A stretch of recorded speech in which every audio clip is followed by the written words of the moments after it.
Hi friends, मेरे YouTube channel white post में आपका स्वागत है। यहाँ पे आपको कॉम्पिटिटिव एग्जाम से जुड़ी हर एक अपडेट्स दी जाती है। तो आज हम बात करेंगे एनटीए 2025 से जो है आपकी भर्ती परीक्षाएं नहीं करवाएगी।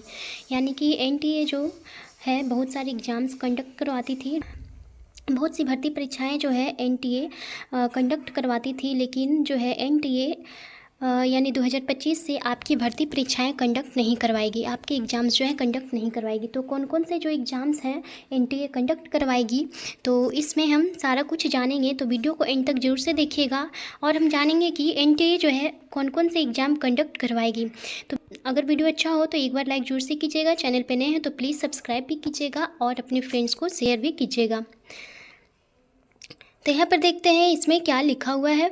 यहाँ पे लिखा हुआ है कि एनटीए 2025 से नहीं कराएगी भर्ती परीक्षाएं। यानी कि शिक्षा मंत्री प्रधान ने किया ऐलान, सिर्फ उच्च शिक्षा में प्रवेश से जुड़ी परीक्षाएं ही कराई जाएगी।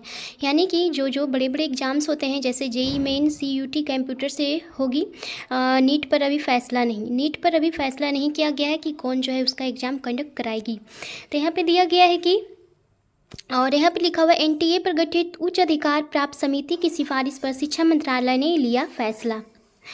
यहाँ पे लिखा हुआ है कि केंद्रीय शिक्षा मंत्री धर्मेंद्र प्रधान ने मंगलवार को ऐलान किया कि नेशनल टेस्टिंग एजेंसी यानी कि एनटीए जो है अगले साल यानी 2025 से भर्ती परीक्षाएं नहीं आयोजित करेगी। वह अब सिर्फ उच्च शिक्षा में प्रवेश से जुड़ी जेई मेन, नीट, सीयूटी जैसी परीक्षाएं ही करवाएगी। यानी कि ये कन्फर्म है कि जेई मेन का, नीट का और सीयूटी जैसी परीक्षाएँ कंडक्ट करवाएगी कौन? एनटीए। इसके लिए 2025 में एनटीए का पुनर्गठन भी किया जाएगा और 2025 में एनटीए का पुनर्गठन किया जाएगा जिसमें कि वो भर्ती परीक्षाएं नहीं करवाएगी।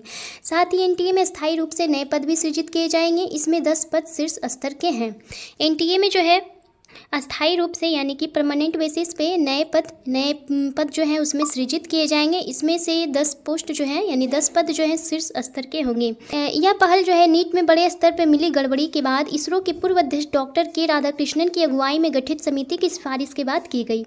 इस बार जो है नीट में बहुत बड़ी गड़बड़ी हुई थी जो कि सभी को पता ही होगा। तो इसी के बेसिस पे बोला गया है कि उसी को देखते हुए बोला गया है कि जो गड़बड़ी हुई थी नीट में उसी को लेकर बोला गया है कि यानी कि इसरो के जो पूर्व अध्यक्ष थे डॉक्टर के राधाकृष्णन की अगुवाई में गठित समिति की सिफारिश के बाद यह किया गया।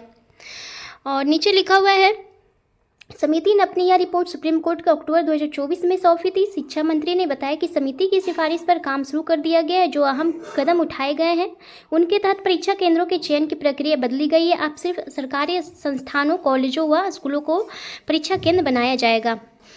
प्रधान ने बताया कि परीक्षा में गड़बड़ी रोकने के लिए राज्यों और जिलों को परीक्षा प्रक्रिया में जोड़ा गया है। परीक्षा केंद्र अब बगैर डीएम, एसपी की सहमति के नहीं होंगे। जो एग्ज़ाम होगा वह बिना डीएम और एसपी के सहमति के बगैर नहीं होगा। परीक्षार्थी को साइबर खतरे से बचाने को राज्यों की साइबर एजेंसियों की मदद ली जाएगी। यहाँ पे सारा कुछ बताया गया और यहाँ पे बताया गया है कि जेई मेन, सीयूटी कंप्यूटर से होगी। नीट पर अभी फैसला नहीं। एनटीए में सुधार को लेकर गठित समिति की सिफारिश के बाद मंत्रालय ने जेई मेन, सीयूटी व नीट जैसी परीक्षा को पूरी तरह से कंप्यूटर के जरिए कराने का फैसला लिया है, जबकि नीट पर अभी कोई फैसला नहीं लिया गया है। अभी सारा कुछ जो है यानी कि जेई मेन और सीयूटी एग्ज़ाम जो है आपका कंप्यूटर के जरिए कराने का फैसला लिया गया है, लेकिन नीट पर अभी इसका भी कोई फैसला नहीं दिया गया है। शिक्षा मंत्री ने बताया कि जिन परीक्षाओं का प्रशासनिक जिम्मा परीक्षा मंत्रालय के पास था उन सभी को हमने कंप्यूटर आधारित कराने का फैसला लिया है। नीट की प्रशासनिक एजेंसी स्वास्थ्य मंत्रालय है और उसे फैसला लेना है।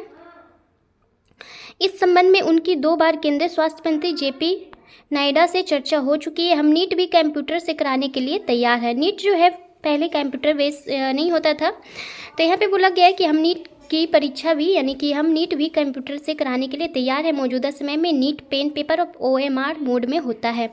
यानी कि जो नीट एग्ज़ाम होता था कैसे होता है, यानी कि पेन, पेपर और ओएमआर मोड के द्वारा होता है नीट एग्ज़ाम। लेकिन बोला गया है कि हम जो नीट का एग्ज़ाम कंप्यूटर पे कराने के लिए भी तैयार हैं। और जो जेई एग्ज़ाम है, जेई का एग्ज़ाम है, जेई मेन और सीयूटी, इसका जो है कंप्यूटर बेस होगा, ये कंफर्म कर दिया गया है। लेकिन नीट का भी कंफर्म नहीं किया गया है। इतना ही बताना था फ्रेंड्स। अगर मेरा वीडियो अच्छा हो तो एक बार लाइक जरूर से कीजिएगा, चैनल पे नए हो तो प्लीज़ सब्सक्राइब भी कीजिएगा, अपने फ्रेंड्स को शेयर जरूर कीजिएगा। And bye, thank you.